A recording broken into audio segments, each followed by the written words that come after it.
Live. We're doing it live. We're doing it live, everybody. All right. Welcome to another Truth Seeking Thursday with Jay Young and myself, Greg Dowd. And we are here tonight, titled this one, Billionaires, Bunkers, Pole Shift. Oh, my. Because there's a lot of stuff going on in our world right now. And I've been looking into some research on the magnetic field of the planet. Just from talking to a coworker, kind of like triggered me on it. And I've been going down a little bit of a rabbit hole looking into that. So we're going to talk about that. Why are these billionaires building all these bunkers? What's going on with that? What's going on with the magnetic field? How do these things all affect us? And what can we do about it? So, Jay, it's been a little bit, man. Sorry for missing out on. That's okay. There's plenty of blame to go around. Yeah. Well, on both sides, so we're good. Life's good. I was in Disney about a month ago. Actually, technically Orlando, with a good buddy and his family, and he's a good travel buddy. So we're actually going to the UK. We're going to England and Ireland in August. So he invited me to go with his family, and we're all comfortable, hanging out. So it's rare to find people I can, who we can find, comfortable traveling with. So when you find them, you latch on to them. Yeah. So I'm looking forward to that. And I hate to be a nihilist, but there's a part of me that is really interested to see how far the UK's fallen in the past 4 years. That'll be interesting. Yeah. Yeah. I've been playing a lot of pickleball lately, so that's been nice, and just make some really good friends there. Awesome, man. Yeah. Awesome. Yeah. Yeah, man. I mean, I got to tell you, like, I've kind of been in a little bit of a funk. I think I've been doing all the wrong things. And so all the wrong things kind of can pile up on you, and that can put you in a kind of a funk. So anyway, I want to turn that around. Good for you. That's awesome. Start getting my act together. So, glad to hear it. So let's see. Some of that has to deal with what we're going to talk about tonight, specifically the information from Dr. Jack Kruse and the light, and how the light affects us, and how magnetism, light, water, magnetism are all parts of our health. But I wanted to get into, off the bat here, why do you think all these billionaires are building their doomsday bunkers? And I've got some articles that we can check out here that I've curated through my rabbit hole dive on all this stuff. So the first one here comes from Yahoo Finance, and let me share the screen, y'all.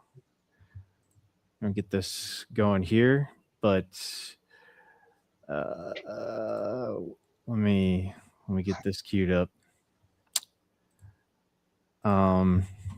So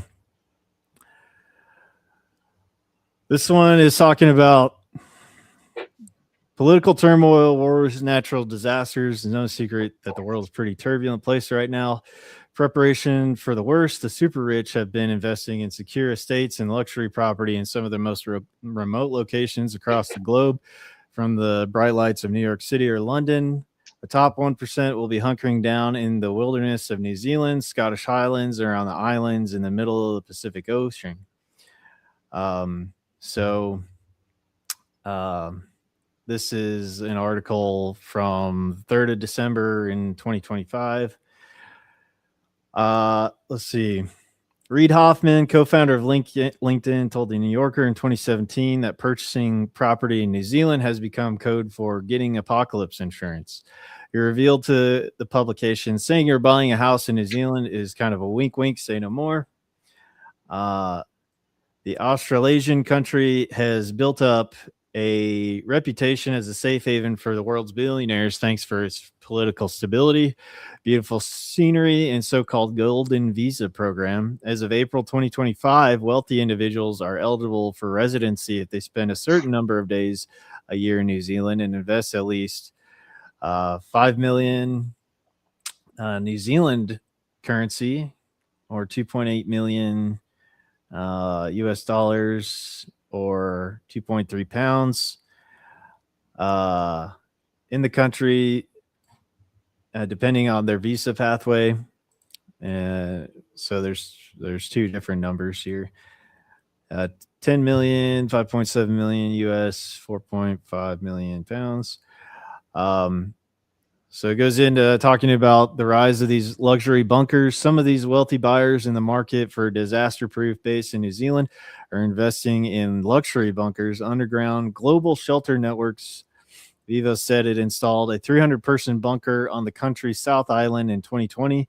Meanwhile, survival shelter firm Rising S Bunkers revealed that it had delivered around 10 private bunkers to New Zealand over the past few years. So it's showing some pictures of these bunkers. Based in the United States, this Rising S Bunker designs and builds everything in its Texas warehouse. It claims to be the only manufacturer to make it blast doors in-house. It's blast doors in-house, and the team guarantees all of the structure it builds for life. Fortified bunkers built from plate steel submerged beneath the earth, making them ideal hideouts in the face of disasters, nuclear attacks, other catastrophes. Shelters are built to run off-grid using solar energy and septic systems, so they won't be dependent on the power grid. So it's showing some examples of these really luxury bunkers, and then it's getting into some of the guys that are buying some of these bunkers, where they're located. So we got Peter Thiel, this guy Sam Morgan, all their, what they're spending on all these bunkers. Billionaire Bill Foley, chairman of insurance company Fidelity National Financial, chairman emeritus of software and data provider Black Knight, and owner of the Vegas Golden Knights hockey team. So he's, I guess, banking on New Zealand. Let's see who else we got in here. James Cameron, director James Cameron, going to hang out in New Zealand. Hawaii, we got Larry Ellison, Oracle. And then I believe also Mark Zuckerberg has a place out there in Hawaii. So they're banking on Hawaii. So these those places out in the Pacific. And then over in Scotland, we've got Anders Polvin, Danish billionaire. So he apparently likes Scotland and the Scottish Highland. So yeah, these guys are kind of moving all over, kind of creating their own little hedge of safety, so to say. They believe safety in these various locations across the globe. And this has been going on for a while, Jay. Mm-hmm. Yep.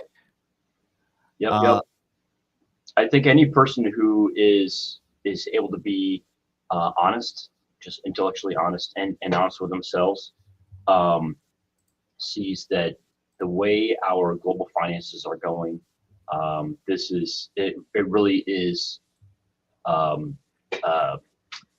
inevitable, right? Is, snap of the fingers, half of the world's wealth is going to be gone. That's what we're getting to here, and we're in a bad way. And I think one of the major differences between some of these billionaires and the average person is they have the ability to implement some of these solutions, and so they go ahead and do it. and they don't need to, you know, fortress their mind with delusions. They can be pretty honest. Like, yep, the fit's going to hit the shan.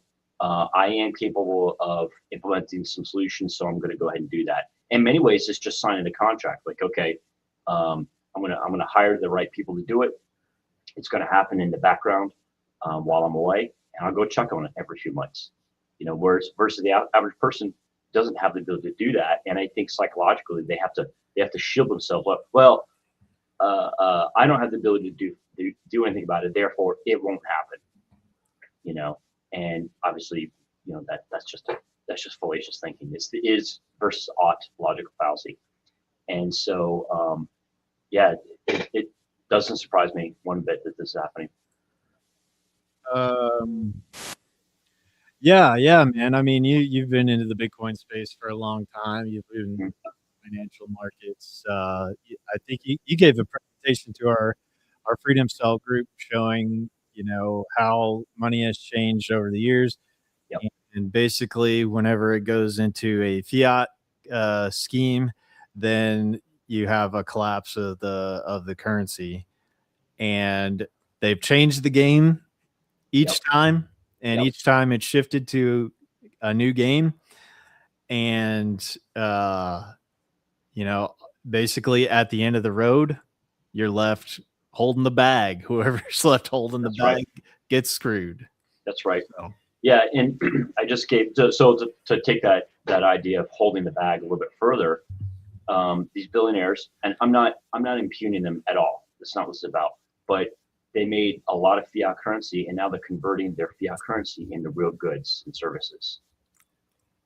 Why wouldn't they do that? You know, I don't. I'm not judging them at all for doing it. You know, that's the right way to play that game. You know, and you used a good term. They change the rules of the game every time. Well, and I say they, I'm talking about those in government, right? These billionaires, they're merely playing the rules of the game. Don't hate the player, hate the game, right? So yeah, that's what they're doing.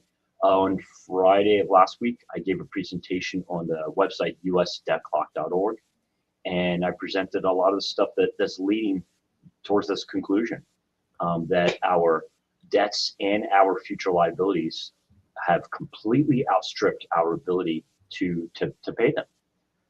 You know, we're a stone's throw away from $40 trillion in debt, current debt. We float between 90 and 120 trillion dollars in future unfunded liabilities for our welfare programs.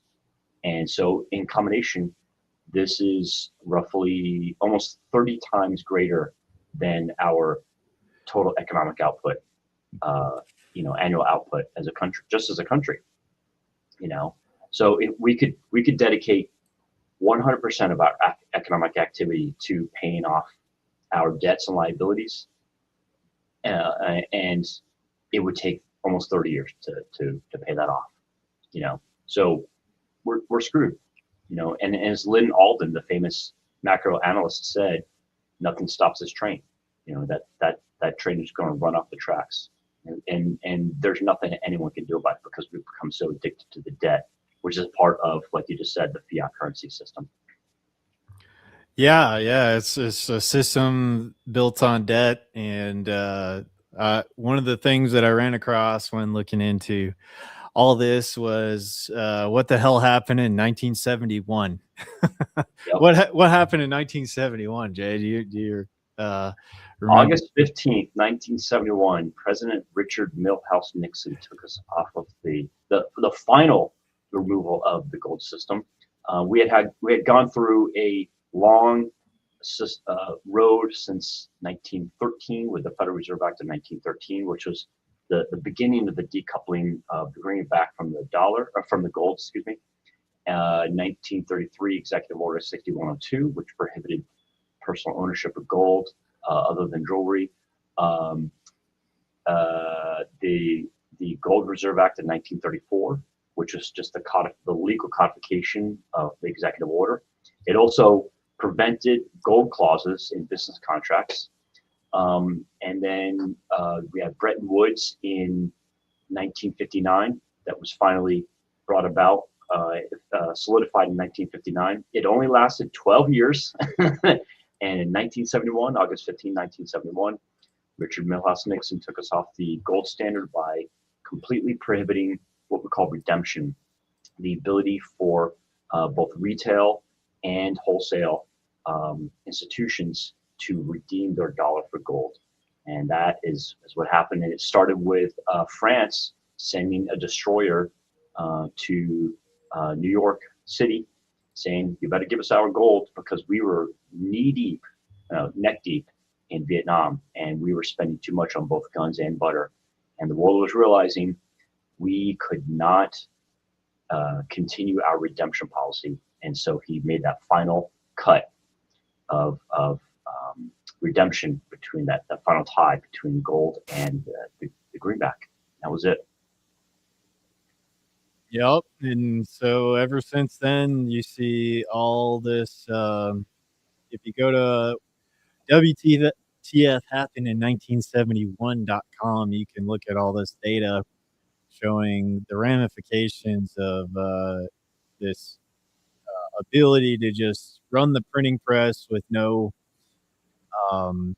nothing to check it, which was, the backing by gold, and everything has just gone crazy since that point. If you look at the different stuff that's been going on, the prices have been increasing like crazy.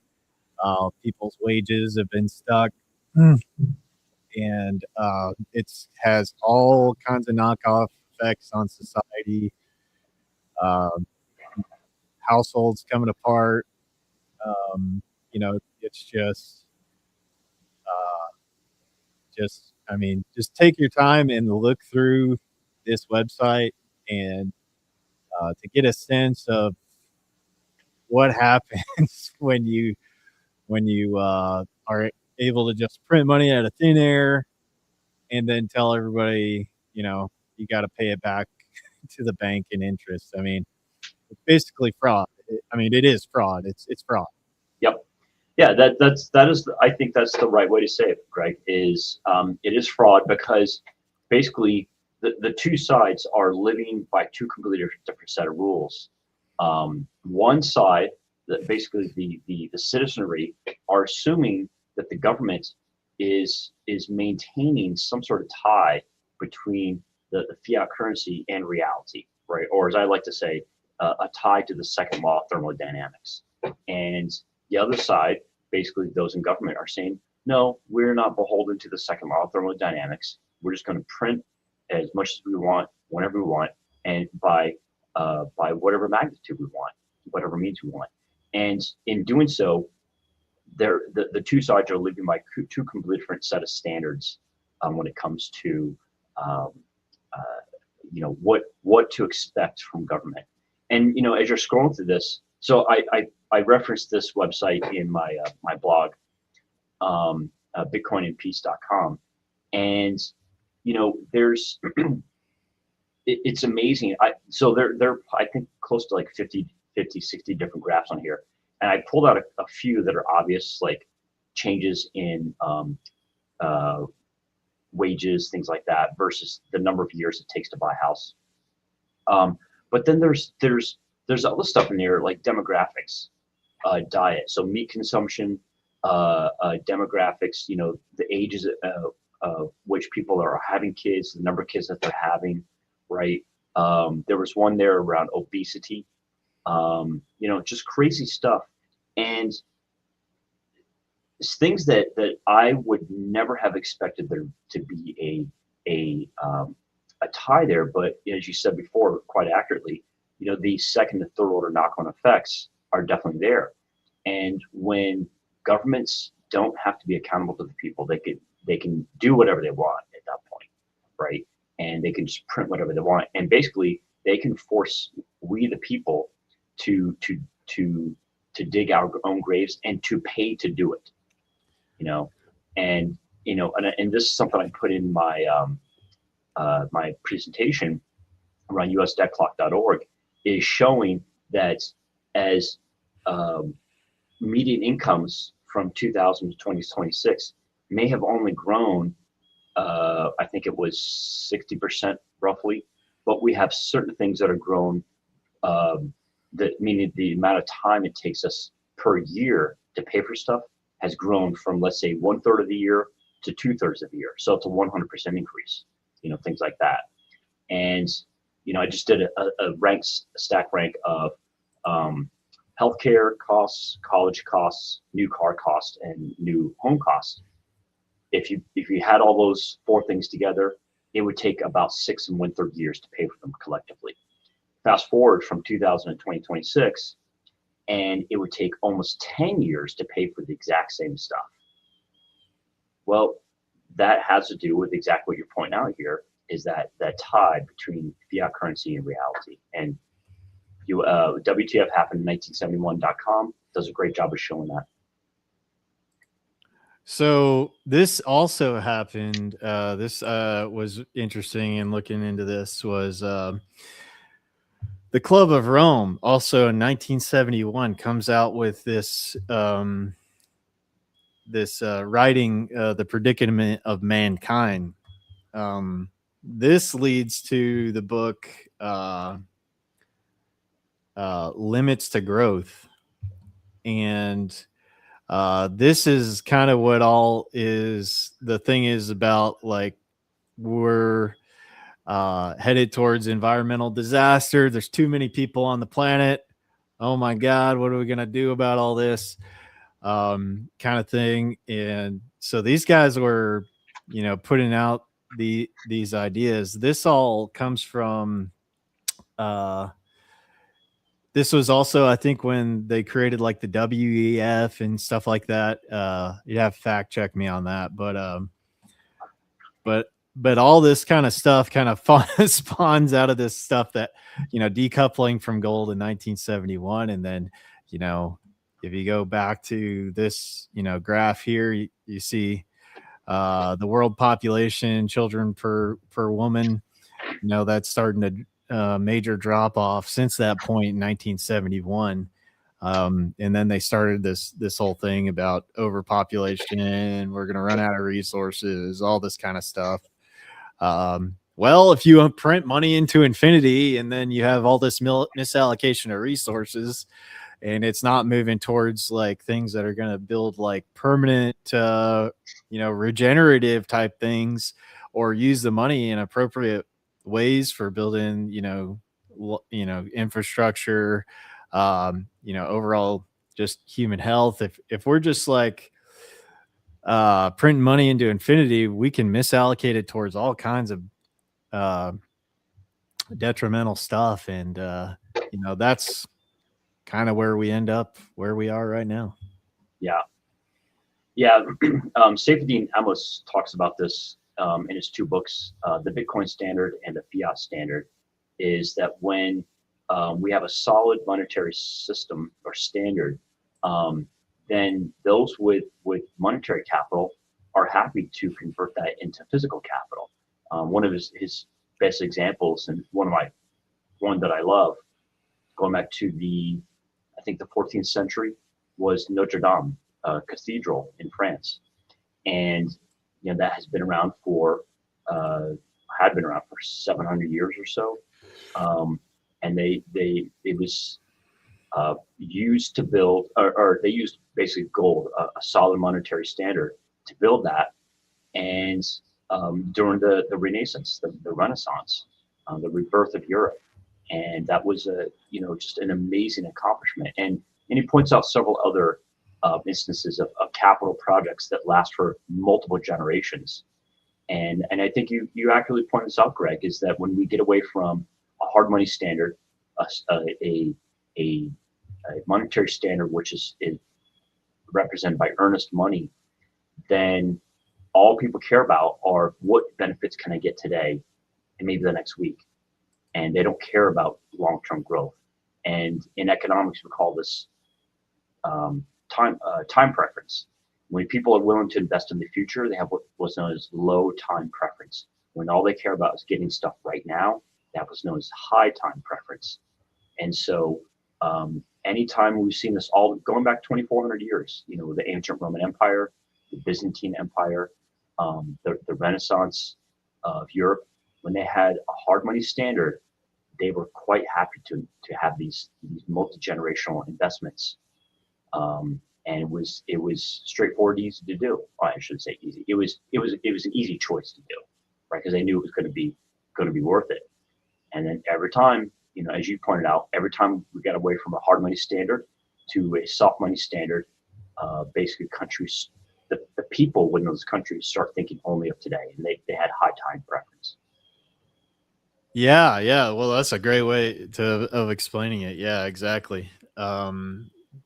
It's basically, driving people to make decisions they otherwise wouldn't make if they had a sound money. They could predict the future a little bit more readily and know that they could, create, certain investments towards, more of a long-term thinking like you're talking about, instead of, my money's going to evaporate, so I better spend it now and buy as much shit as I can. Yeah, right. Now. Right, exactly right. and that basically, to take it to the final conclusion is, if people are only thinking of buying the stuff that they can get the most value with today, by definition, they are actually disincentivized to hold that money to the side for capital expenditures later on. In whatever case that may be, it could literally be, I'm holding off buying anything because I want to invest in a car wash. I want to invest in a laundromat, or I'm holding off buying because I want to buy stock in a company. That could also be considered a capital purchase. And instead, what they're focusing on is they're focusing on, well, I'll get some food. I'll maybe get a car, right? Maybe I'll buy movie tickets because I'll get more value out of that, versus the value of my currency is being eroded over time. It may take 10 years for someone to save up the money to invest in a laundromat, which is a capital expenditure, right? And we need that. Or a small machine shop so they can actually be making things, and that is where governments completely flip the standards, the incentive structure of the citizenry, and they completely kill saving, risk-taking, innovation, wealth building, and prosperity for the people. Absolutely. Yeah, it's totally shifts the thinking of the population once you start not having some kind of sound foundation, right? It's like building on top of quicksand, right? It's like, let me make decisions for the now instead of thinking for the future. This money's going to evaporate. Maybe instead of producing, we're just going to buy a bunch of the shit that gets made and shipped over here for cheap. Yep. That's right. So going back to the billionaires, I think you're bringing up a really good point, Greg. In regards to the billionaires building these bug out locations, they're making a rational decision based upon the rules that they've presented with, right? Which is, I'm going to take my fiat currency that I have sitting there, and I'm going to convert it into tangible goods and services. The goods being the actual material that makes these up, and the services being to convert the material into usable products. And they're making a rational decision. I don't blame them one bit for doing this, because it is their own survival that they're trying to engage in. And the ones who I blame are those in government who create this system and then continue to propagate it, and don't just refuse to be intellectually honest that fiat currency standards are a nefarious and pernicious effect on the human race. Well, I've got a video about that, and a guy that got to sit down and talk to some of these really wealthy guys, and it's pretty interesting. I'll bring that up in a minute here, but before we do that, I have an older video from the Corbett report here from 2016 that they were getting into this topic back then. So these guys have been doing this for quite a while, but this is from New World Next Week. I'm going to play a portion of this video.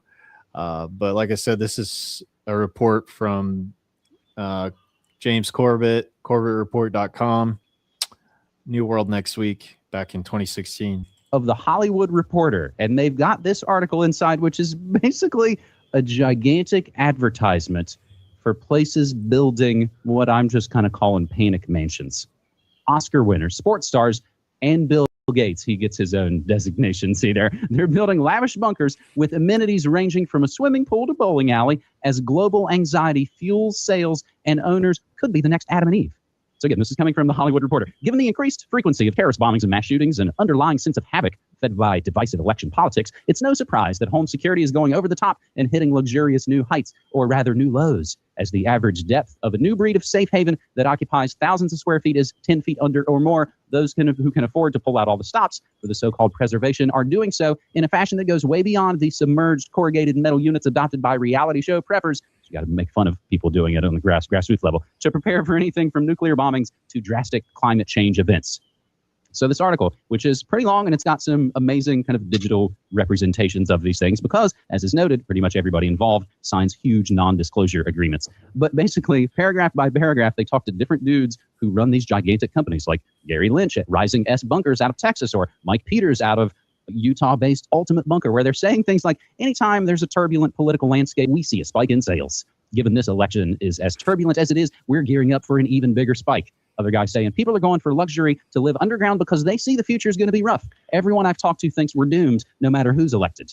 Bill Gates has huge shelters. Again, these are quotes coming from the guys running these companies. Bill Gates has huge shelters under every one of his homes in Rancho Santa Fe and Washington, in Washington State.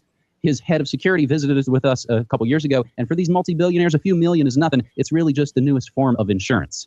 Now, this is where it gets holly weird and fun. Many of the clients come knowing what movie secret door they would like duplicated, says Arizona-based creative home engineering president Steve Humble. They basically have people inspired by Indiana Jones, Batman, and James Bond, or most specifically, Goonies, where a popular access control device that requires a certain sequence of notes to be played on the piano to get the door open. And they also note, at this moment, they're building something in private residence, which is a phone booth where you have to dial the correct number, where a sort of get smart door. I don't know. What do you think? I think you hit the nail on the head when you said giant ad. I think that ultimately this is a giant ad for all of the ultimate bunker and all. Get smart. Phone booth, dude. Who doesn't want that to go down to your millionaire mansion bunker? Billionaire mansion bunker. And when you forget the number, you can then just sit around as the world's exploding, just saying, can you believe that I missed by that much? Oh yeah, so this is part. Hey, Alabama, pretty good insight here. The government hates generational wealth. That's why farmers can no longer keep their land in the family. Small businesses are struggling. Inflation makes sure you don't get ahead. Yeah, it's like baked into the cake on this. There's too much.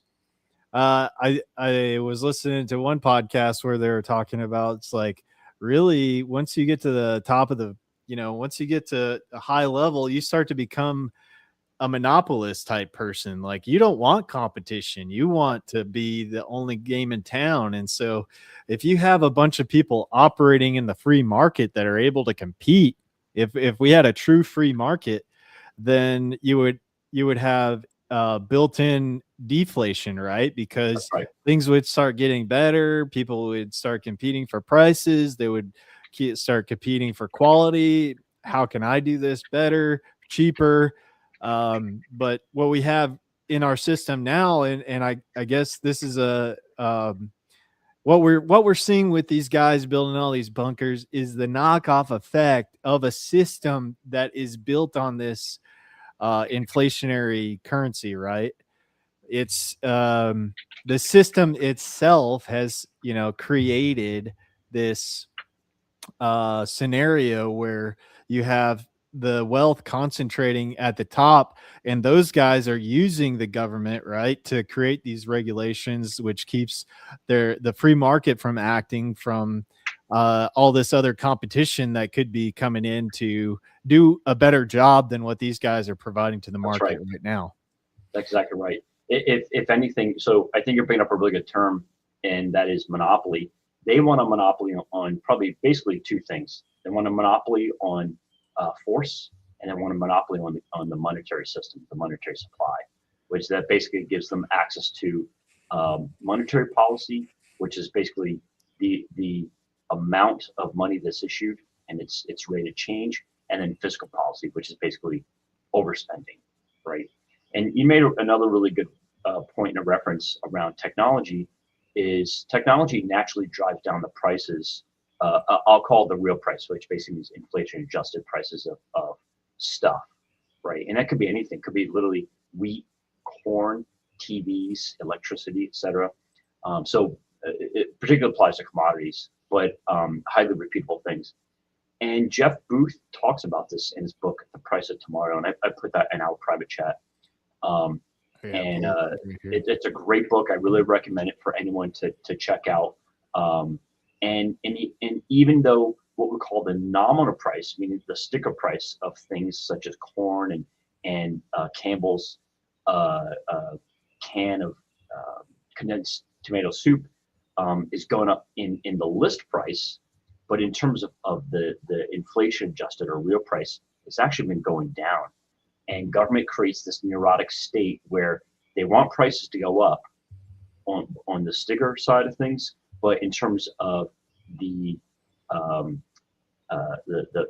inflation adjusted side, the innovators, the entrepreneurs are trying to bring the price down, and government is creating this neurotic situation in our society, and they have no business doing that because they think they know best for everyone else. Yeah. So I think I see it as a systemic issue, right? It's like the system is incentivizing people to create this kind of like pyramidal hierarchical system where the more resources I can attain, then I win the game. The game is set up like this, right? We've created a game. The game has been laid out, and it's incentivized to grab the resources for yourself and separate that distance between you and the rest of the population. Yep. And so I have a video that kind of supports that as well, which was from let's see, Danny Jones podcast had this guy on, and he kind of rubbed elbows with a lot of these billionaires and stuff, and he kind of gives his take on their mentality, and it is very much like, we're better than all these people. If they would have played the game right, they would have put themselves in the better position to be able to do all this. So I wanted to play part of this video and kind of see what you think about it here. Conversations he has had with people who I would describe as very separated from the realities of the average person. Let's run it. Yeah, I was invited to do what I thought was a talk to like bankers or something at a resort. And instead of me going out on stage to do a talk, they brought these 5 guys into the green room who started peppering me with all these questions about the digital future, Bitcoin or Ethereum and augmented reality or virtual reality. I figured it was one of these things where it's just these 5 billionaires looking for investment strategies from someone who's on the ground in the cyber revolution. And eventually they got around to the question of, Alaska or New Zealand.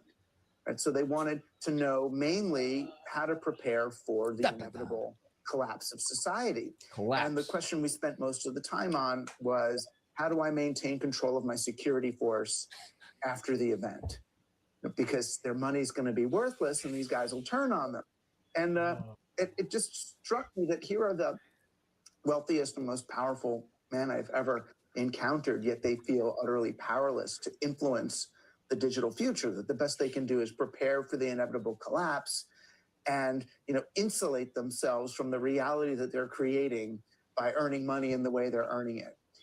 And it was sad, but it was indicative of the way these folks are thinking. The high level billionaires like the Elon Musks and Jeff Bezos, they want to get off the planet altogether, really just leave us behind. But the mid-level billionaires who can't afford rocket ships, they want to build bunkers and secret communities and get robot guards and and robot to guards protect themselves from the rest of us. And Watch they Ex really Machina. think that this is where it's going, or at least they're convinced enough that they're putting in 20 and 30% of their wealth into these survivalist scenarios, and it's a dark place for us to have gotten. Particularly the people who are building the technological infrastructure. Yeah, and I think your conclusion to that was.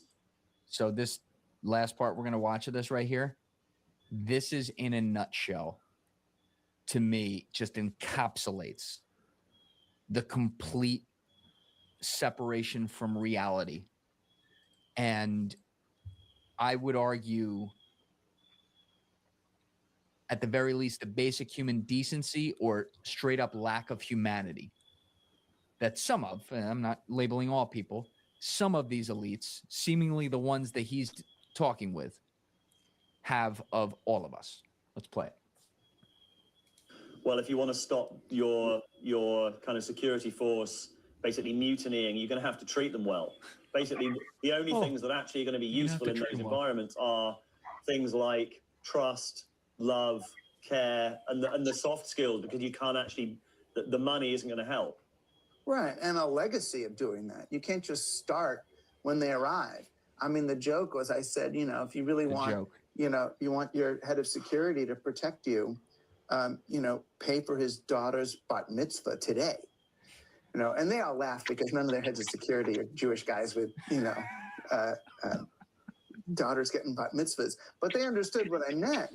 If you paid for someone's daughter's bat mitzvah, then when push comes to shove, it's going to be hard for them to kill you, 20 years later in the shelter, because they'll think, this guy paid for my daughter's bat mitzvah. Right, pause it right there.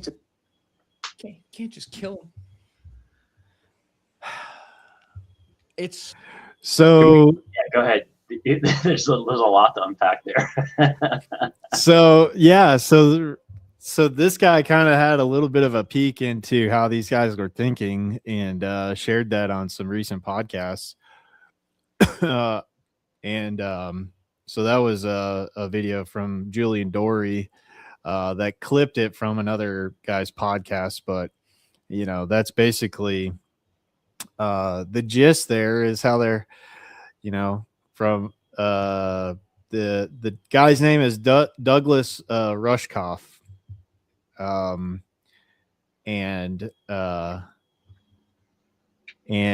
yeah, he has rubbed elbows with some of these guys and kind of picked their brain about some stuff. But yeah, they're kind of separated, right? They're kind of separated from the rest of us. Yeah. And so they're thinking differently. If you think about it, this really is the H.G. Wells book, The Time Machine, between the Eloi and the Morlocks, right? Is the Eloi, if I remember correctly, I hope I have this correct, is these are the regular humans, the pink-skinned, humans who were the food essentially for the Morlocks, who basically ran the machinery underground, and they go to the surface, grab some. The Morlocks would go to the surface, grab some Eloi, and use them as food, right? And I don't want to get too much into that. It's just an analogy, right? But what was the very last thing that he talked about? So this is something you and I talked about when we first started doing this show, was in terms of preparation, right? Getting ready, if the fit hits the shan, and is the idea of having soft skills. And I'm sure from a business point of view, many of those ultra high net worth individuals have decent soft skills when it comes to business, right? I have my chiefs, and I manage their emotions and their egos, and there's nothing wrong with that, right? We all have emotions and egos, right? And then they enable their people to engage and manage their respective divisions. But we talked a little bit before about the soft skills necessary for team building, and the inverse of this we saw, and I hate to keep bringing up the ancient Roman Empire, was the Praetorian Guard, which was supposed to be the final guard, if you will, of the emperor from essentially, everyone else, or at a minimum, the guard of people who would want to harm the emperor. And that relationship became so corrupted, so twisted, that the Praetorian Guard ended up basically holding the emperors captive, holding them hostage, And so initially, the Praetorian Guard, the analog would basically be our Secret Service for the president and members of Congress, any members of the executive branch. And so they do so today out of love for country, out of patriotism. But the Praetorian Guard became so perverted that they basically held the emperors captive, and used them as a tool for extracting resources, right? And I think that's what we can end up seeing is the security forces for these ultra high net worth individuals. Basically, they end up running the compound, and using these individuals, the owners, as the tool for not keeping the billionaires safe, but for keeping the security teams and the respective families safe. And I seriously doubt that any of these individuals in any meaningful way have built loyalties to their security force or to any of the staff that they want to take care of. Basically, your cook staff, the staff that takes care of the grounds, right? Your security force, right? The ones who run the infrastructure, because you're going to need about 100 people to run one of these things. If only they could afford the rocket ship, dude. They didn't go hard enough, man. That's right. Yeah. So I think that's I think the guy was spot on, and I can't remember if he used this term soft skills, but we talked about that. Make sure that you know how to build a team, and it's more than just I have a whole bunch of resources, because then the people they're bringing with them, they become marauders. Exactly. You gotta, man. Yeah. It's like whenever if stuff goes really bad, you want to have the ability to, work with the folks that are around you. And that's the only way people are going to make it through, really, is by folks have to realize, like, we got to work together or else we're all going down, man. Yep. Like the fighting in between each other starts, and then it all just deteriorates from there. So like if you can work on those skills to, work with other people, and like you said, Jay, build yourself a team, man. Yeah. Like network with people. That's really like the way when I'm looking at all this, like that's what's gonna be the difference. And if you can see this stuff, if you can see this, like we're seeing it, guys, like, if nobody else is doing it, like we got to do it, man. We got to do it ourselves. Yeah.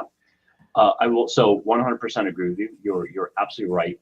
The frustration that I run into is the Cassandra curse is basically being able to. It comes from the ancient Troy myth of being able to see the future, to divinate the future, telling other people what's going to happen, and then the curse is not being believed.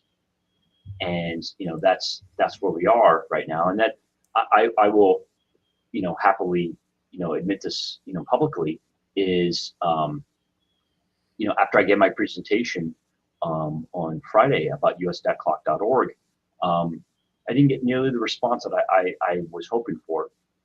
I say motivated response, like, hey, this is really good. Thank you for telling us about this, and I want to talk to you more, Jay, about this. Right? I'm not selling anything, and I was kind of disheartened, with the lack of response from that, and for people like us, this is the Cassandra curse that we have to bear.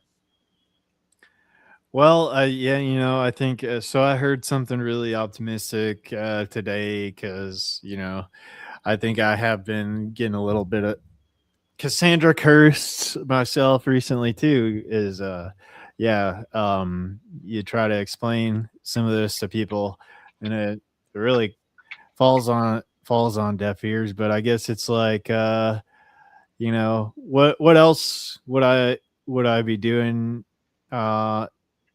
otherwise? Like, you know, we gotta figure out some way to just show other people by our actions and what we're doing. So you know, that's kind of reinvigorated me to like get back on to like projects and some buildings, some of these things for self-reliance, and then sharing them with other people, because like we have to be the examples. Like, we'll see it, but we got to do the next right thing. I've heard somebody say that, do the next right thing, you know, just work and build. Like, you just got to build. Like, otherwise there's nothing to fill that void when things go down. So yeah, let me bring that up here. I've never heard of that before, the Cassandra. Yeah. Also, if you go to, it's kind of a funny search here, but on the Brave search engine, they have a pretty good summary of it. If you want to call that one up, but so basically, it comes from the ancient. So there are the two stories by Homer. The Legend of Troy and the Iliad and the Odyssey. And basically, yeah, it really has to do, right, there you go, with Cassandra making a bargain with Apollo, the sun god, basically to give herself over to him sexually. And the bargain being that he would give her the gift of divination, reading the future. And she reneged on it. He said, okay, fine, you can keep the gifts, but it comes with a very, very hard condition. And basically, it literally drives her insane, according to the legend. Yeah. Yeah. Cursing her so that her accurate prophecies would never be believed. Yep. There's a famous painting. I don't know if it's on the Wikipedia page, but it shows Cassandra. And I think it was a painting that was done during the Renaissance of Cassandra. And she is just wide-eyed from insanity. That's not the one, but it's very similar to that one right there, where she's going insane because no one would believe her, and she can see with perfect clarity what's happening. And I think people like us, you know, Greg, and you and I, and then others in our freedom cell, we feel the same way. You know, we see what's happening. It doesn't take a genius. I think we all have the desire to try to be as honest as we possibly can, as intellectually honest as we possibly can, and trying to tell the other 99% of the population, hey, this is coming. We don't want you to go through bad times. We want you to come out of this okay. And we're just not believed. Well, yeah, I mean, if everybody, yeah, I think what it is that, well, part of it anyway, is that people, once confronted with this information, it gets so heavy for them. It's like, Yep. well, what can I do about it? You know? Yep. And they get overwhelmed, and then it's like, well, let me go back to what I've, you know, what is comfortable, and let me distract myself with some more entertainment or something. Yeah, that's the feeling that I got after our presentation, is that the problem is so big that it's incomprehensible, and then so overwhelming that nobody can do anything about it. But I respect the feeling. I get it. Yeah, I mean, I understand, because I've had that feeling too. And I would say I've had that feeling recently. It's like, oh crap, you know. But I think you know, somehow you got to pull yourself out of that, and then you got to start taking some action. And if that action is just doing the first thing, which is, you know, just getting outside, getting some sun, planting some seeds, you know, maybe get some chickens, you know, wherever you're at, or however you are, connecting with other like-minded people, just do something. Like, just action alleviates anxiety is what I've heard before. So It's great. That's Great taking some action is better than doing nothing. So so I got one more video to share here on shifting into the next part of what I want to cover, which is this whole pole shift event and what's going on with what's going on with that. This comes from a Joe Rogan interview with Jimmy Corsetti, and he's getting into Earth's cyclical catastrophes that have happened. And so so I'm going to share some of this for a second. It's going to be the transition into the pole shift. Just text Elon real quick. He knows. He talks about no writing before 10,000 years, and then he's saying it afterwards, and he's talking about deep rabbit hole. I listened to what he says. He's careful with his words. And I mean, since we know there's been 5 interglacial periods over the last 450,000 years, this is the topic. You want to see something else? President Trump said it too. What did he say? I have the video on my laptop. It's only 30 seconds long. If you YouTube Donald Trump on climate scientists, basically they're talking about global warming. And he basically interrupts and says, it's going to cool first though, isn't it? And the scientist is like, oh, that's not what the evidence shows. And he kind of laughs. He goes, I'm not so sure you know that. And I'm like, of course he would know. People are like, oh, Donald Trump's anti-science, he's stupid. I'm like, he didn't just pull that out of his ass. He was saying when something. He was the president? Yes, this was just a few years ago. This is probably his last year of his term. I have the clip on my laptop. It's a 30-second clip or maybe 20 seconds. He said it's going to cool first though before, isn't it? And I'm like, I look at what Musk is saying and this evidence of the pole shift. I think that the true data on Earth is that the Earth is cold most of the time. That right now we should be grateful that it's nice and cozy because we can live when it's warm. But I think that the data might indicate that Earth is cold more often than it's hot. Well, that's what Randall Carlson has said. And what Randall Carlson said that really freaked me out, he goes, global warming's not scary. He goes, global cooling. That's what's really scary. But we're so concerned with our own guilt and impact because of industrialized society and what sort of impact we're having on the climate and the earth and our air, and then there's this narrative that just gets repeated over and over and over again, this fear mongering, and everyone gets freaked out. It's not to say that we're polluting, we certainly are. Not to say that we shouldn't improve, we certainly should. Sure. Yep. But if the fucking magnetic poles might shift and we might get hit by a giant rock from space, we might have bigger problems. Yeah, and we're going to be concentrating on nonsense, which is really par for the course with human beings. We're going to be concentrating on these things that we're really not going to fix over the short term. When something might happen that it makes all of it a moot point. This is what the doomsday people say. Were you going to say something? Yeah, I was just going to say, that's the analogy is a great one that from my friend George Howard says. It's like we're sitting in a car arguing about what channel the radio's tuned to, but the car's sitting on a train track, right? And the train's coming eventually because the climate change that we're going to get from catastrophic impact or any of these other events that inject kind of energy in from the exterior system. I mean, it just all of this current discussion pales into nothingness. And then there's super volcanoes too, which happen all the time. Look about Yellowstone. Yellowstone's overdue. Yellowstone is a continent killer. Yeah. I mean, we have no safeguards in place. There's no. Okay, so that's a little bit of a premise on this. We got this pole shift event happening.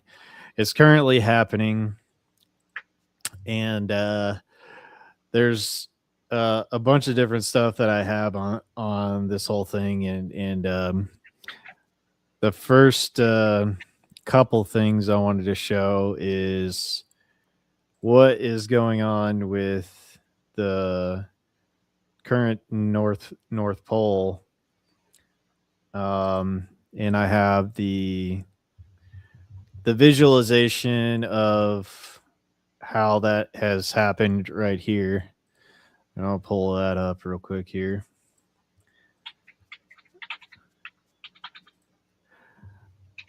So this is a world map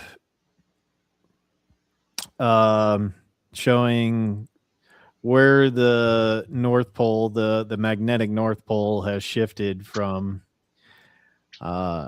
when they were starting to take records of it in the 1900s to where it is now, and it has been moving rapidly through the Arctic Circle and is like headed towards Siberia in Russia. So that is one of the things on what's going on with the current magnetic field. And then here is another map from the USGS from their, I think from their swarm satellites, mapping out the flux lines of the magnetic field. And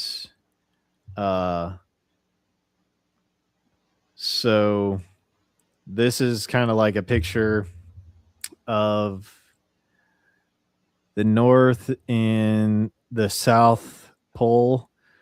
And then you have in the North, you have, you know, the concentration of the flux lines coming in at the North Pole.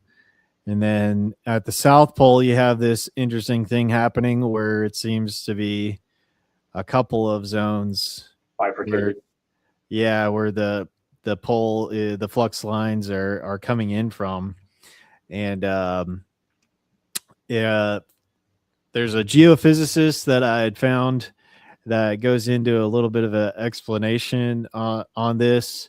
And there's some interesting stuff going on, specifically around the what's called the South Atlantic Anomaly, which is a weakened part of the Earth's magnetic field where there is like ionizing radiation coming in from, you know, where the Earth's magnetic shielding is weakened in that area, where the flux is weak in that area. So yeah, there's something called the South Atlantic Anomaly that's going on. And so just to confirm, does that have to do with that essentially that hole of converging strength lines in the South Atlantic? Is that what that is? I don't know. Like when you look at this map here, it's like, I don't know if it's one of these holes or just like an area of the magnetosphere that is relatively weak. So here is the Wikipedia page for the South Atlantic Anomaly, and I'll explain it a little bit here. The South Atlantic Anomaly is an area where the Earth's inner Van Allen radiation belt comes closest to the Earth's surface, dipping down to an altitude of 200 kilometers. This leads to an increased flux of energetic particles in this region and exposes orbiting satellites, including the International Space Station, to higher than usual levels of ionizing radiation. This effect is caused by the non-concentricity of Earth with its magnetic dipole. The South Atlantic Anomaly is the near Earth region where Earth's magnetic field is weakest relative to an idealized Earth-centered dipole field. So, so this is, you know, kind of a map showing the magnetic field intensity, and here in this region of the South Atlantic, the intensity is quite weak in that area. So it kind of opens up that area to more ionizing radiation, from what I understand. And that is concerning for you know, people's health that may be in this region where the magnetic field is weakening or weaker in that area because of what's happening with this pole shift. And the pole shift is affecting a lot of different stuff. You know, we have to factor for it for navigation and all that. And, you know, the exposure to some of the satellites in that region of the Earth can be exposed to more of this, that it's not shielded from Earth's magnetic field. So yeah, it's having effects on what's going on in reality right now. And I've got a video from this geophysicist which explains some of this stuff in more detail. And let me see if here's a good video explaining this a little bit more from Suspicious Observers. I've got this pulled up and timestamped as well.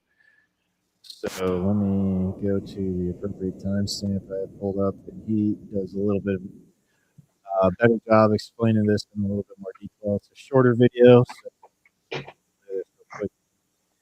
we'll move on from there. See a toddler knocking down Mike Tyson. The explanation is that something must be wrong with. Hold on. I screwed up here. Let me go back to screen share. Let me pull that up. Decay is prevalent. Magnetic mixing is absent. Wouldn't be expecting much of any flaring from these today unless there is a major growth event, but that's why we watch.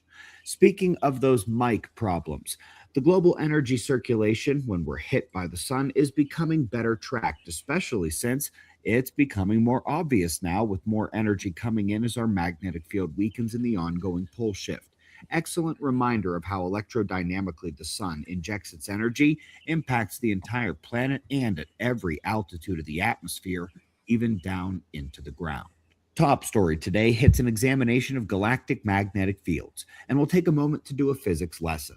First, here's the key product of the study, galactic fields traced in magenta and blue. Their shape is a function of the polar and radial fields. Galaxies have the north-south looping structure, but also a radial one that threads the disk. This is where the galactic current sheet is found. In their study, the peaks of the blue loops weren't strong enough up at the top and bottom to show up, but you can picture the figure-8 snowman shape if there was ample dust at high latitude to show them.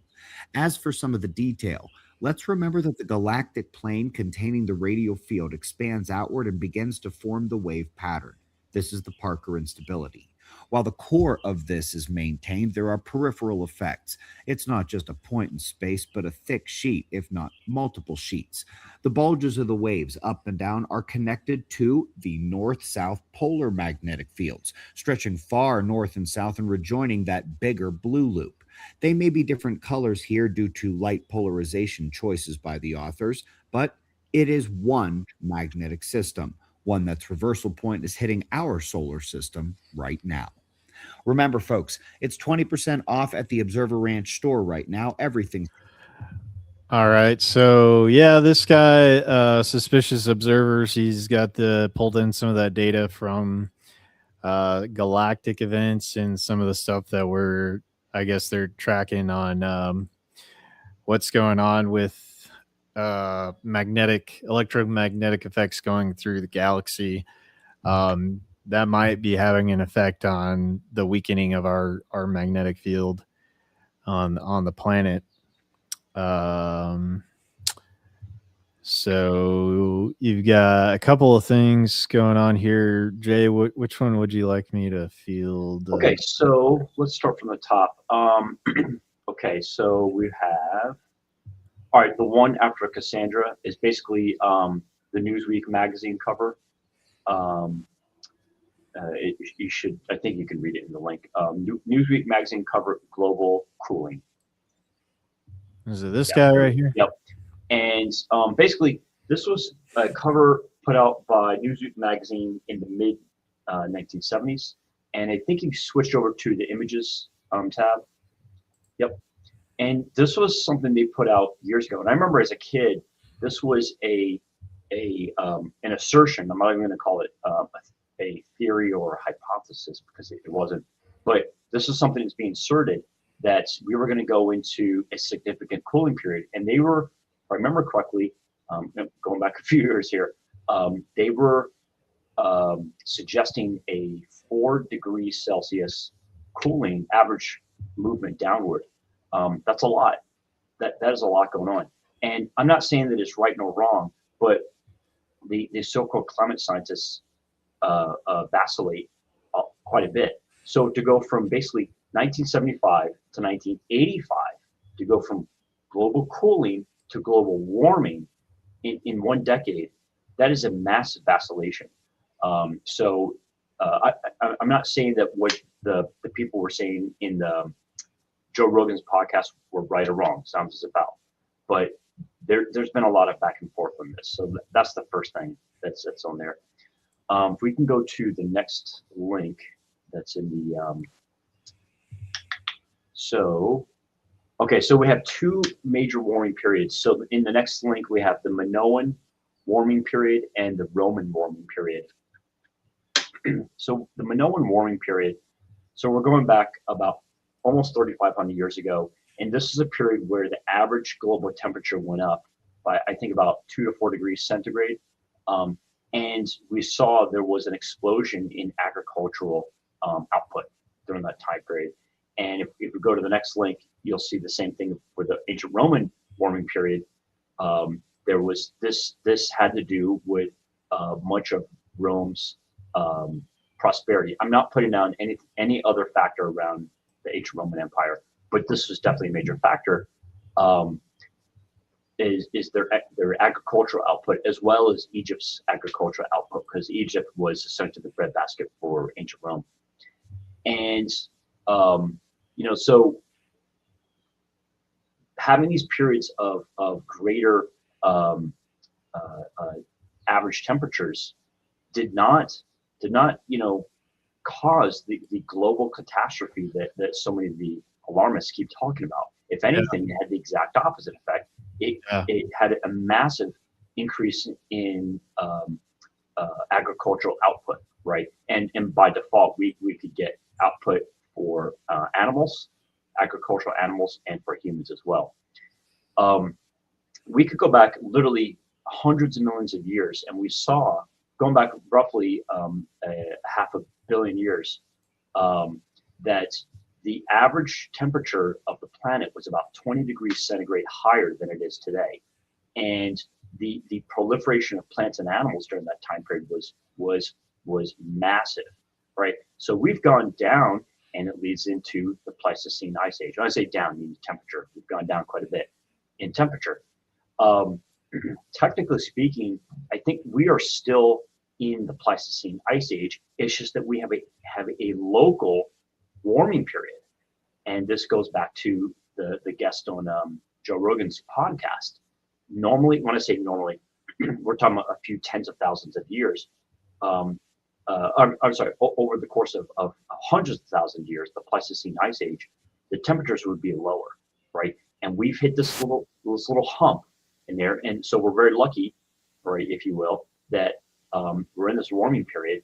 And even within the warming period, we get these little blips, the Minoan warming period and the Roman warming period, right? And that's when we kind of get this amplification effect of energy being able to be used for plant growth and animal growth. And so, so the reason I'm saying this is two parts. Number one is to really falsify the assertions by the so-called climate scientists, climate change crowd, that this is a bad thing. When it happens, we see the exact opposite. It falsifies it. And also, the second part is just in general, this is a factor. This definitely makes an issue, and it is the exact opposite of what people are thinking, that this is that we're in a static environment. We are not, and we've seen, literally go back hundreds of millions of years. Climate change is a normal, natural thing, and there's very little we can do about it. If you look at the first paragraph of that summary right there, it says Milankovitch cycles. Mm-hmm. That's the next link I have in there. Milankovitch cycle, I believe, was recognized by a Russian physicist. I could be wrong about that. And it basically has to do with several different factors. One is, as it says, involving the change in Earth's orbit and tilt. So if this is the Earth's axis and it's rotating, we actually have something called precession, where the Earth's axis goes around in a on a secondary axis, if you will. That's the first part of the Milankovitch cycle. The other part of the Milankovitch cycle is basically the position of the planets around the sun, and sometimes when they line up on the respective orbits, they can actually cause the Earth to sling out further, and in doing so, when it goes out by the inverse square law, that causes the amount of light that the Earth receives to go down. May not be much, but it's just enough for it to make an environmental difference there. And also it causes the Earth orbit to the angular velocity to slow down, right? And I think, was it Tycho Brahe? I could be wrong about that. Or Galileo Galilei talked about this, is that the further out a body goes, the slower its angular velocity. And then when it gets closer in, it speeds up, the angular velocity speeds up. So all these things make it, these are all contributing factors for Earth's climate, and they make a big difference. Also, when it does go further out, it is getting less bombarded by the sun's solar winds, if you will, and so the Van Allen belts can expand, the magnetosphere can expand and push out any of the ionizing radiation for them. That makes a big difference as well.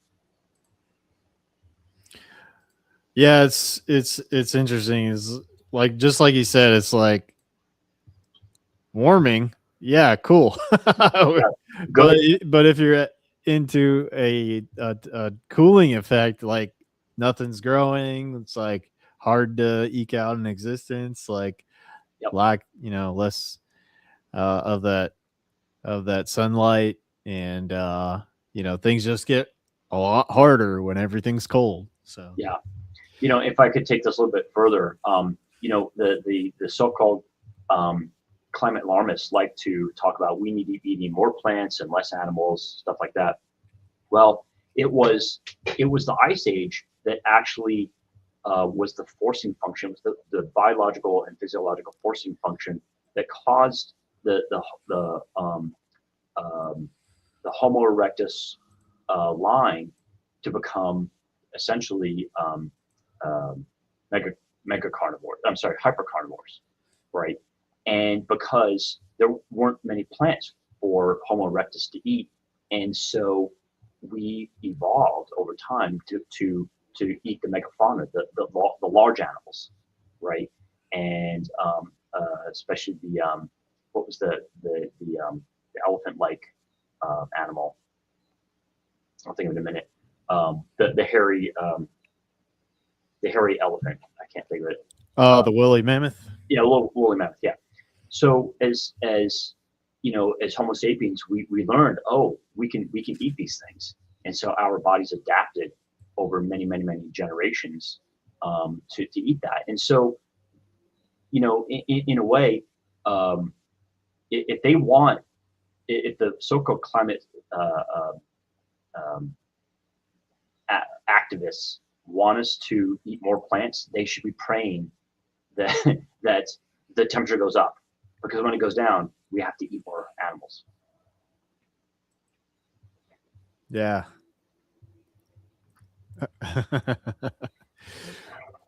Everybody get healthier. Right, exactly. And one of the reasons why I'm on the carnivore diet, so that's a whole other thing. Yeah. It's definitely a better overall for your health. I mean, I've gone into too much sugar, too many carbs recently, and it has been wreaking havoc on my body. I'll tell you what. Yeah. I noticed when I am going, beyond my 5%, carb intake, it's not good. Not good for me. Yep. It is not fun. All right, let's see. Yeah. All right. So to reinforce or to explain it a little bit more, I found this video on Danny Jones. This is a really good one to listen to in its entirety, and maybe check out the Stephen Burns guy and subscribe to his channel, because he's a geophysicist, and he's been independently doing his own independent research on everything that's going on our planet, the sun's effect on it. And this was a really good interview. Listen to the entirety of the interview, and he's got a lot of good interesting stuff to explain, the implications of what's going on with the magnetic field, how the sun's interaction with the planet, and some of the implications of that. But I have a section in here where he's getting into specifically the magnetic field and the southern Atlantic anomaly that we just talked about a little bit ago. And check this out, and we'll play a section of this, and then we'll move on from there. But this is from the Danny Jones podcast, and the guest is Stephen Burns. So let me play. So back to that southern Atlantic anomaly. How does that affect us? What is there any sort of implications on that to the rest of the Earth or that area of the world? So the implications right now are that if satellites fly through that area, they often get hit with more high energy cosmic particles, or during a really intense solar storm impact, more high energy particles from the sun will get through there. Yeah, and that can affect the electronics and such. But in general, it doesn't seem to be that big of an issue from that aspect. In terms of the biology, that's really interesting. Something we don't know much about, but the more you learn about bioelectricity and everything, we see how we're connected to all these energies. I mean, we're in resonance with the Earth across the board. So you're really getting multidisciplinary now.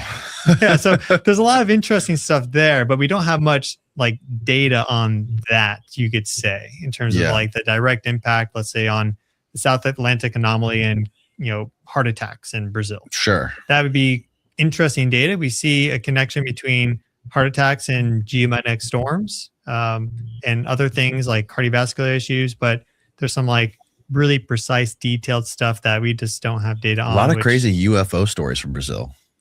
We just had a crazy podcast about that last week. I had a dream where this is maybe 18 months ago, 24 months ago, where the UFOs, the aliens, announced themselves in Brazil. Oh, God. And I woke up, I was like, that makes sense. Oh, dear. There you go, peeps. There you go, folks. Yeah, it was odd, but I was like, that makes sense. I could see them being like, hey, well, this is no different than what we already have, because it's already so culturally diverse there. Oh my God. Yeah. But in regards to so that's with the Atlantic anomaly, the real world implications now, not really too crazy. But if it continues to weaken, if it continues to expand, then it could be a sign that we're undergoing a geomagnetic excursion, which, if that was to continue, could translate into a full geomagnetic reversal, where the magnetic field actually flips. Oh, Jesus. And there's a few ways of tracking that. The three main ways, I guess you could say, would be, what's the overall field strength for the Earth? And that needs to drop to a certain level, it seems, for the excursion to really kick off. And right now we're well above that threshold that's been identified. But doesn't mean we can't continue to weaken. The magnetic field has been weakening since our high 1000 AD, about 1,000 years ago. So it's gone down since then, but still historically very strong. But if it continues to weaken, then we have to kind of be mindful of that. But this is geologic time. It's unlikely to occur within our lifetime. But I also am like, hey, who the heck knows, right? And then there's also where are the actual magnetic poles? Because we have the North and South Pole. But if they start to really move well outside of their historic areas of, let's say, the Arctic and Antarctic circles, then it's okay, we should be mindful of this. And well, they do move like pretty quick. They move like a couple, like how long? The couple feet a year. Is that right, Steve? We looked at this recently. Oh, way faster than that right now. Oh, really? Right now, the magnetic pole in the northern hemisphere is moving about 40 kilometers per year. 40 kilometers per year? Yeah. Whoa. Yeah, so that's moving really quickly. And there's some ideas as to why, because there's some changing magnetic field dynamics between North America and Siberia, which is interesting. But that is a quick movement. Right now, the magnetic pole in the northern hemisphere is almost exactly on top of the actual North Pole.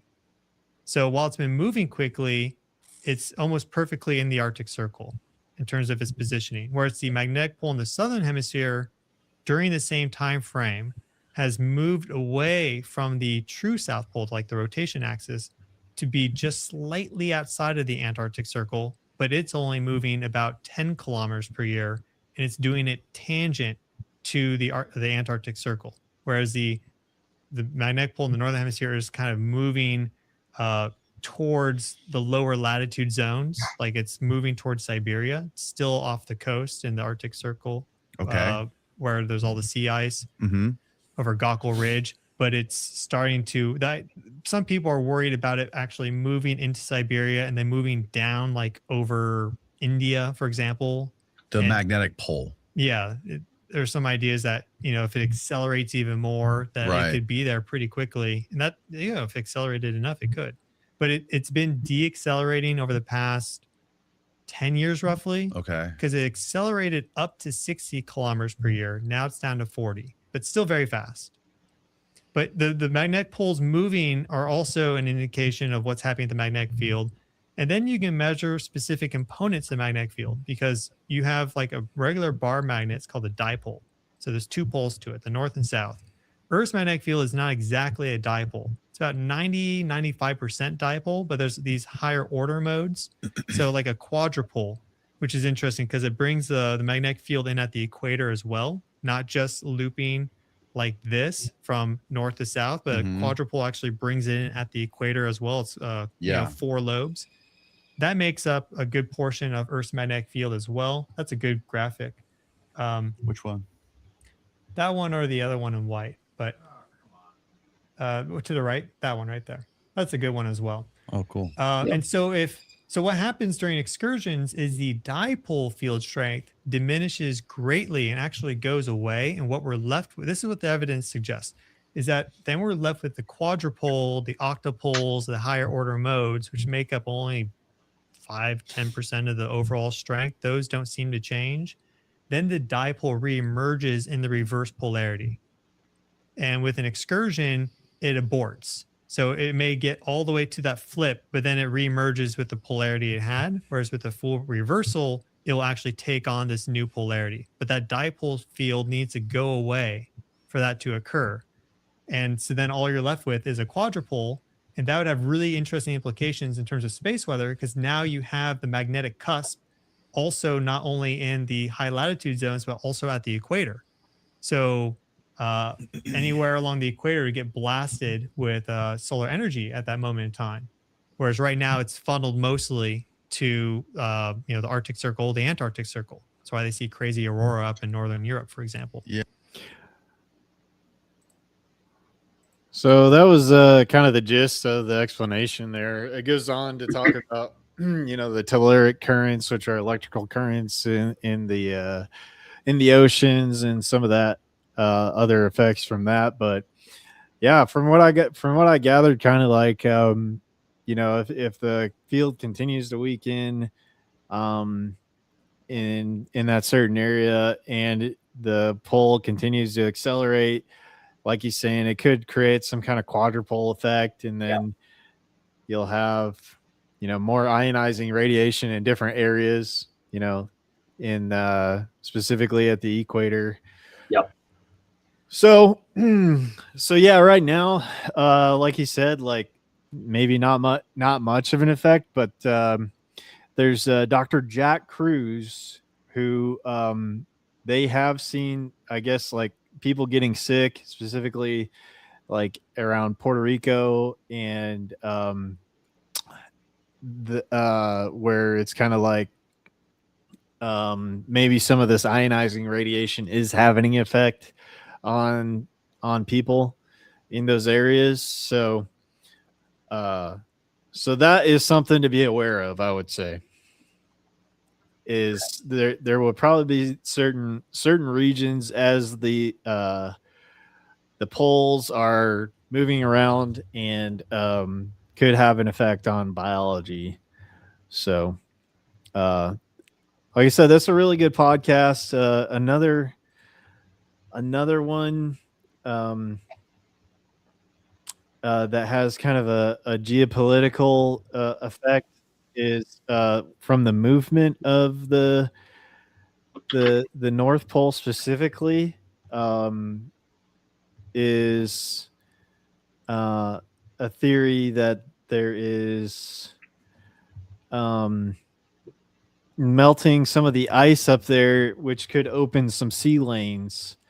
And so this is a video from Greg Reese in the Reese Report that talks a little bit about the Russians may be looking at this, and if a lot of the Arctic sea ice could open up, then there's a possibility of new shipping lanes in the north.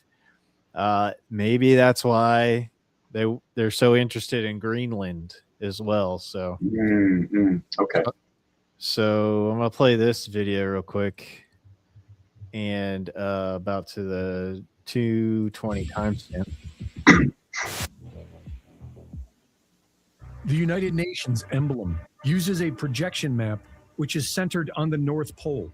This projection was chosen in 1945 when the UN was founded and the Arctic was strategically irrelevant. Today, it has become the world's most contested zone. The center of the UN's map is precisely the terrain that every major power is now scrambling for. The Russian narrative is that a coming pole shift will thaw parts of Siberia and the Arctic coastline, of which Russia controls approximately 53%. The Northern Sea Route, the NSR, saves 15 days of travel compared to the Suez Canal route. Russia has already invested over $35 billion developing this area for a future Arctic civilization. The narrative in the United States, which has a limited Arctic footprint compared to Russia, has been more desperate.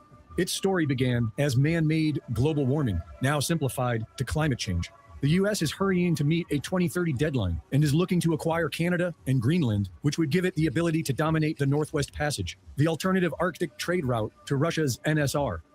The European Union has expanded NATO to include Arctic states, Sweden and Finland. In January 2025, the EU established the European Polar Coordination Office, EPCO, in Sweden's Arctic region. China's Arctic engagement can be found in their Polar Silk Road, an extension of the Belt and Road Initiative in polar waters. China has declared itself a near Arctic state and has been investing in Russia's Arctic projects in exchange for access. In 2025, it has completed a record number of container voyages through Russia's NSR and designates the Arctic as a strategic new frontier.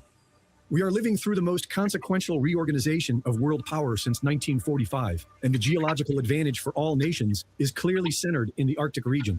The new multipolar world order is forming. So I found that video to be pretty interesting in relation to the topic tonight of the pole shift and possible implications of what's going on. But yeah, what did you think about all that? Yeah, so I just put a link and a reference to a book called Prisoners of Geography that I think you and the audience would appreciate. This came out roughly 10, 12 years ago. I think we're a little off on that. But Tim Marshall references this, the fact that the Arctic region will become highly contested. Oh, interesting. Yeah, and he has slightly different reasons. Some of exactly what the video talked about is, number one, the traversability, right? And I think you were right to bring up that video. Also, if I understand correctly, minerals, access to minerals in there. So this could become the new Cold War, pun intended, right? Between China, Russia, and the United States. And while China doesn't have direct access to that region, they could make a push through Mongolia, right, to go from that region. Obviously, Russia has direct access to that region through different regions. So I think Marshall made a really good case, and he went through several of the major countries or even continents, like parts of Africa. Why Africa really never developed has a large part, maybe not in totality or even majority, but a large part because of the geography. They're Interesting. Okay. Huge parts of Africa are landlocked, and they never really had access to rivers. Oh, that would make sense. Yeah. Yeah, I just never thought about it until you pointed it out. Or if they do have access to rivers, they have massive changes in elevation, like step changes. That would make it extremely difficult to use the waterways. Exactly, right. To go from the intersection to any of the major areas like the Atlantic or the Indian Ocean, right? So it makes it essentially impossible. So they'd have to go by land, and Africa is an extremely large continent. So to traverse that would just be so energy intensive as to be economically unviable. Anyway, it's a really good book. I recommend it, and I appreciate my friend Dave for lending me the book to read. Oh wow, yeah, yeah, that was a great reference. Yeah, and so I think it plays very much into the thesis that you're bringing up, and I think it's a valid thesis.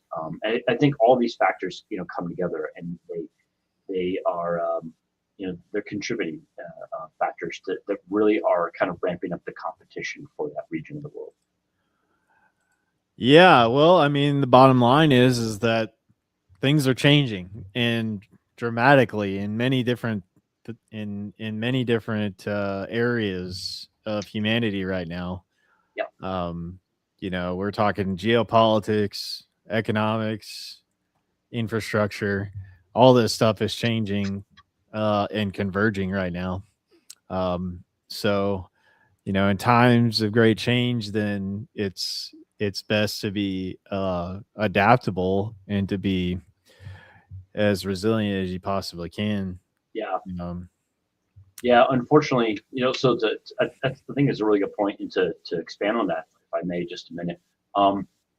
Typically, and we've talked about this before on the show, is 5% or less of people are actual leaders and change agents, right? People who are fairly comfortable with change or even implementing change.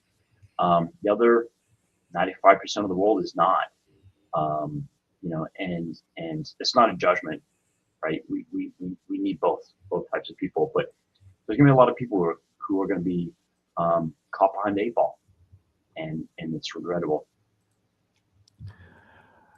Well, it's it's just if you're checking this out, and you're listening, you can hear us of what we're talking about. Do as much as you can to. I think the more skills that you can build, and like we were talking about earlier, specifically the soft skills. We're not billionaires. We can't go out and build ourselves a bunker, but what we can do is figure out how we can work in our local areas and our communities, and figure out how to skill ourselves up so that we can adapt and be able to be more fluid, move like water, like Bruce Lee said. Just be adaptable to whatever changes come your way. So I do have one more reference here of talking about this happened back in 2025. Do you remember when they blamed like a power outage in Europe on a heat wave? Yes. You remember that? Yeah, and if I remember correctly, there were a lot of people who passed away in France. A lot of senior citizens passed away in France because of that. They had it went from rolling brownouts to basically blackout. Am I saying that correctly? Yeah. Well, there may have been an alternative to that, which is this video may have dealt with our weakening magnetic field. That's a possibility. I don't know if that's 100% what happened, but they blamed it on a heat wave. This video goes into some of that, and then gets into some of the other stuff that we talked about tonight. So this one's coming from Grand Theft World, and Clip Genie, which is a really cool tool where you can plug in a topic and then it'll give you references to it.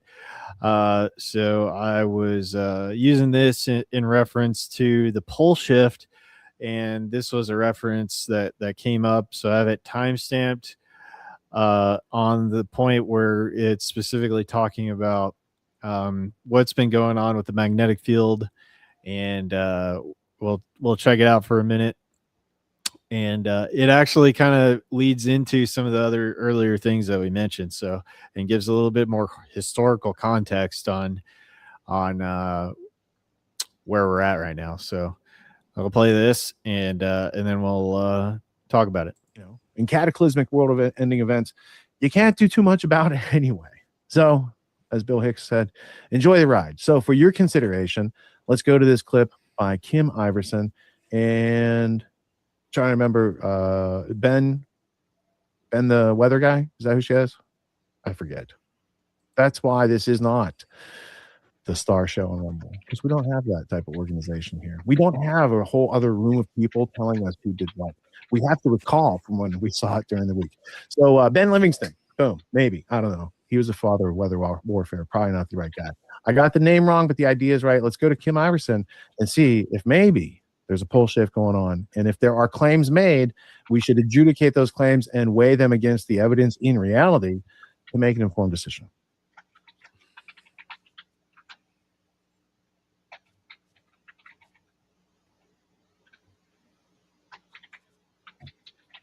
Pleasure to be here. Kim, thanks for having me.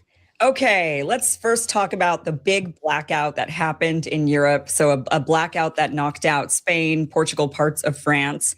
The reports are, we don't know what caused this. We're not really sure what happened. And now they're even kind of looking at maybe it was a terrorist attack or maybe it was so they don't really know. But you seem to know what happened, what caused this big blackout in Europe. Can you explain what it was? Sure. The explanation that is coming out of the official electricity group in Spain is that they say extreme temperatures caused a atmospheric oscillation which induced voltage inconsistencies in the high wire lines. Now, everything but the first part of that is true. There was certainly an induced electricity event in the atmosphere, and it definitely was the cause of these blackouts, but there was no extreme heat whatsoever. It is true that they just went 100% renewable, which is less reliable, but that is also not anywhere close to an explanation for what happened here. We are in the middle of a magnetic pole shift here on Earth, and this has been ongoing for several decades. It's been speeding up and speeding up, and in recent years it has kind of crossed a threshold where it is pretty concerning at this point. And one of the things that is happening is it is letting dangerous amounts of energy from outer space into the atmosphere and into the Earth system. If we were to completely lose our magnetic field for good, we would end up looking like Mars. That's actually what happened to Mars. That's not what we have on deck, but on this planet, we go through these relatively short-lived, but still very, very relevant magnetic pole shifts. And can you explain what that means? Like, just kind of break it down for dummies. Like, what is the magnetic pole, and what is it? Does that mean the Earth is literally going to flip? There's a very good chance that something like that is going to happen towards the end of this, but primarily what we're talking about with this event just has to do with a magnetic shift rather than a geographic tilt. Okay. What this essentially means is Earth has a magnetic bubble around it called the magnetic field, the magnetosphere. And this protects us from solar flares and supernova and gamma rays and cosmic, all that scary stuff that you've heard about from space. We have a protective shield around our planet. And all of those scary things from space, with maybe the exception of asteroids, a meteor strike. All of those scary things from space are electromagnetic energy. So this magnetic field wrapped around our planet is the perfect protection, like a cocoon, against that dangerous energy. But every few thousand years, the magnetic field kind of glitches out a little bit. And that's what's happening right now. It started very slowly several decades ago, and it has been progressively getting worse and worse and worse. And one of the things that comes along with that is we lose the protection. It kind of gets a little weak. Not necessarily everywhere all at once, but there will be weak spots that pop up. There will be sort of holes that form that allow this energy to come through. It's actually what we see in the beginning of the movie, The Core, which is about Earth's magnetic field failing. Now, the majority of that Hollywood film is just complete sci-fi nonsense. But what they show at that one point where there was a weak point that allowed that energy to come in, and it took out power, it was burning things, people's pacemakers all stopped in that city at the exact same time. And so that was actually pretty accurate given the fact that it's a Hollywood sci-fi movie. And that, to a certain degree, is what just happened in Europe. When I heard their explanation about the atmospheric oscillation and the problem with the high voltage lines, I instantly ignored their explanation about there being extreme heat. First of all, because that's not possible to cause that kind of thing. And second of all, because it took 2 seconds to look and see there was no extreme heat anywhere in Europe. It was maybe half a degree above normal, and normal for Europe in April is just not that hot. Right. And so I started looking at some of the data on what's happening up at the top of the sky. We actually have pretty sophisticated ways of measuring and monitoring how much of this electromagnetic energy is getting past that magnetic shield and actually interacting in the atmosphere. And you could see it coming straight down through the top layers and integrating into the atmosphere. Now, when this happens, it's never a direct line of sight kind of thing. It comes down and then it shoots out to a side somewhere. And it usually goes where the wind is going, which is not all that hard to understand, especially since water is pretty conductive. Water and electricity tend to attract. And in the wind flowing in a given direction, that's where all the water is flowing. They detect electric currents when there's water flowing underground. So you may have heard things like this, but it's the same basic idea. So over the North Atlantic, you can see this energy coming down through, and it was a pretty preposterous amount. And I take a look at this data fairly regularly. This was more than we're used to seeing when the sun actually causes one of those solar storms that lets us see the northern lights. You know, that happened in May and October of last year. What happened yesterday morning was actually, to a significant degree, stronger than that, except the sun didn't do anything. It was a weak spot, a hole, a crack that opened up in Earth's magnetic field and let that energy actually come into the Earth. And I sat there and I watched it. It came down through and then it followed the wind, which was pointed right at Portugal, Spain, and northwestern France. And this energy signature began first thing in the morning, as soon as dawn broke, which is when all of the problems began with their system.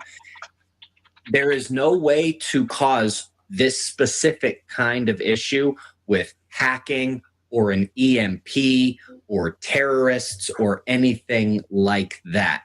If it's hacking, you basically get a system shut down or something like that. You don't get everything is working, they're just not in sync anymore. Like if you need to have something that comes and bangs together, like, I know this is kind of weird, but let's say this is what's needed in order to keep something going. If they miss each other, that's a big problem. And that's actually what happened. But that can't happen from hacking or an EMP or anything else like that. Not to mention the fact that, you know, people's cell phones that they were on, people who had Starlink internet, they could still get that. So it wasn't an EMP, it wasn't hacking, it wasn't anything other than exactly what they said happened, just not for the reason that they said it happened. Why do you think that is? Why do they not know the reason you know? I think they absolutely do know it, and they're just lying about it. Why would they lie about that? Because if they told the truth about what's happening on this planet tomorrow, nobody goes to work.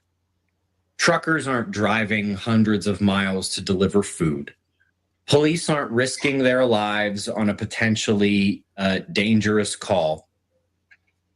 The world falls apart the very next day if they tell us what's going to happen. There'd be chaos, anarchy, and we would destroy everything that you would want to save, that you would love about civilization. It would be over the very next day.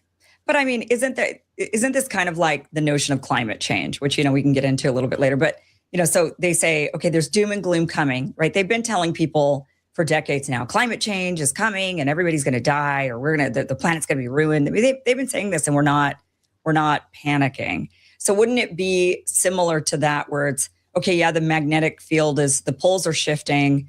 It's going to take a while. Don't panic. But I guess the difference with climate change is they have an agenda, right? To tell us like, this is what you have to do in order to prevent it. Like they've got a plan, whereas I don't know what kind of a plan they would come up with for how do we stop the Earth's magnetic, shift. Yeah. So, first of all, there are some people who are panicking quite a bit over climate change. No, I know, but I'm just saying we're not seeing like chaos in the streets where people are like, that's it, the doom and gloom, so we're not going to go to work. So think about it. Half the people on the planet right now remember when they were trying to tell us that an ice age was coming. Right. And so most of those people are like, these idiots don't know what they're talking about. I'm not going to get scared about this. Right. Then you have people who, can understand some basic stuff about science. They can see the results of some of these global warming policies, and they're like, there's too many holes here. And so basically what we're left with is about 10 to 20% of the population terrified over climate change, and only about 40 or 50% of the population even believing anything they have to say at all. Yeah. But I mean, how quickly would this magnetic shift happen? So that's what I'm saying. Like climate change, the story is, in a decade, we're all going to be doomed. How long would we have if they came out and told us the truth? Look, this is what happened. How long would we have before we're in a dire situation? I mean, is this going to happen in our lifetime, do you think? It'll happen before 2050. So explain what it would look like. Okay, there's no more electricity on Earth. We are back in the Stone Age. There's no way to purify water. There's no way to distribute it. You turn on your faucet in your home, nothing comes out. There's no refrigeration, so food can't be stored and shipped. Within about 48 hours, the stores are completely empty. Gas stations don't work. ATM machines don't work. Credit card machines don't work. 911 doesn't work. There's no internet, air conditioning, heating.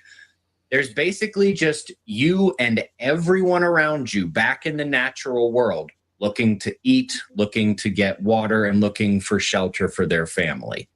The other thing about this is when the sun actually does throw one of those storms at us and our magnetic field is much weaker, the induction of electricity onto this planet is going to be much, much stronger. Picture we get hit by the sun, and within 24 hours, every electrified structure on the planet has burned down. That's homes, buildings, hospitals, everything just burned down in one day. So you think it would happen in a moment like that, in a day? Well, good. What I just described to you would. Yeah. All right.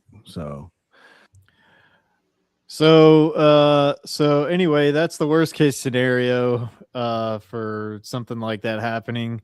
But in overall, just weakening, it could be, geomagnetic events, the magnetic field being weakened. It could be blamed on all kinds of stuff, right? Like So I think in that case, in Europe, it was really a convergence of several factors, right? And that would basically be almost like a rogue wave. Rogue wave of several factors coming together. I think so. I think that him showing that as a factor is accurate. I think he's being a little hyperbolic in there. And also, I want to point out something called Hameling's razor, which is basically never attribute to malice that which is adequately explained by stupidity. And I think that when Kim was kind of pushing back a little bit, you know, why would they cover it up? And he said, well, it's intentional. I don't accept that as a possibility. I think it's more intentional or more plausible that the people who are trying to explain they're just incompetent. And I don't mean that as an insult, right? They're so deep in it, they just assume an answer and they just go with that. And to this guy's credit, he's done the research, right? He actually looked at the environmental conditions that could cause that. And from what little I understand, his explanation is actually pretty accurate, right? Completely plausible. I just don't like that immediate idea of like, well, they are covering up. Well, if it's a secret, the more, and this has been shown by studies, the more people who know about the secret, the higher the probability the secret gets out. Right? Well, he did put out there that most people aren't buying the narrative anymore. Okay, they've been telling us, like we talked about earlier, sure. The Earth's getting colder. Okay, now it's getting warmer. We don't really know. Let's call it climate change. Most people are just like, okay, they're lying to us big time, you know? Yeah. And that I think that's the key, is that people don't, need to mistrust anything coming from the governments, because they don't have such a good track record of telling you the truth. Yeah. I think that the second point I want to bring up, and this is to reinforce his point, I think his point is still valid, is the Carrington event of 1859. This happened on September 1st and September 2nd, where there were a massive, I'm assuming it's probably the effect of a massive CME, coronal mass ejection. And basically it was electrons moving across telegraph lines, and that caused a lot of arcing that went across these lines, and then also stations at the ends of the lines, caused huge burnout. And this is really the first recorded event of a geomagnetic storm, or CME, being pushed out and causing massive electrical failures and really hazards, on the planet. So, kudos to this guy for bringing that up. And this is not the first time this has happened. Now, luckily, our existence at the time did not depend upon, having an electrical grid up or telegraph, communications lines up. And the guy's right. If I could make it a little bit more specific, the electrical grid and our supply chain are, the foundation for our modern civilization, right? As well as transportation lines. And that those three pillars of infrastructure, they're all going to go down. They're 100% going to go down. And especially regards to GPS, right? Our modern supply chain is entirely dependent upon GPS, and those are, they only take a few volts or milliamps, right, of current to take out some of those systems. So those are pretty sensitive systems. Yeah. So these are all possibilities. It could happen, it could not. But best to be prepared and to be as resilient as you can. Practice not having electricity sometimes. It's probably a good practice. Go camping. Yeah, right. It's funny you're saying that. I'm looking to buy a pop-up camper, and just so I can start getting out and doing that. And I found a really good supplier of a specific type of pop-up camper. And I will, when I get it, I'll let everyone know what it is. And it's a pretty neat one. It's very, very well priced from what I could see. This guy, he's a manufacturer. He's had 3 previous models. He's discontinued the 3. He's working on the 4th version of this model, and I'm looking forward to get in it. And it looks like, for my purposes, it looks like it's a really good solution. It looks like it's going to be a popular version. Sweet. Yeah. So you brought up this book as well from what we were talking about, Bruce Lee's philosophy. Yeah, and just it was I appreciate that you brought up the whole concept of be like water, right? And I don't think Bruce was necessarily the first one to talk about it, but he was probably the first to really popularize the idea of be like water. Sometimes you flow like water, sometimes you're as hard as ice, sometimes you flow like steam, right? And you can escape through all the cracks in all directions. So he's always been a hero of mine in martial arts, and the Tao Jeet Kune Do was a great embodiment of his philosophy of martial arts. Yeah, and I think it's a good attitude to adopt, with all the changes that are happening in the world right now. Yeah. Is just become as adaptable as you can, and the more skills, the more soft skills and hard skills that you have is going to make you be able to adapt to all the changes that are coming and are facing us right now. So yeah, to take it one step further, if you don't mind, that's the antithesis of being sclerotic or very locked in, with one's thinking and philosophy and lack of adaptability in there. So I agree with you. Cool. And one more video. I'm not gonna play this because we've come up to the end, but it goes into the whole idea of light, water, magnetism, and Billy Bond, and this is his son William. They were just on a live stream. It was kind of happening serendipitously, talking about all this stuff and researching the magnetic fields and the pole shift and everything. They recently took a trip down to El Salvador and noticed some health benefits of being down there. And Dr. Jack Cruz talks a lot about this and the effect of the sunlight on our health.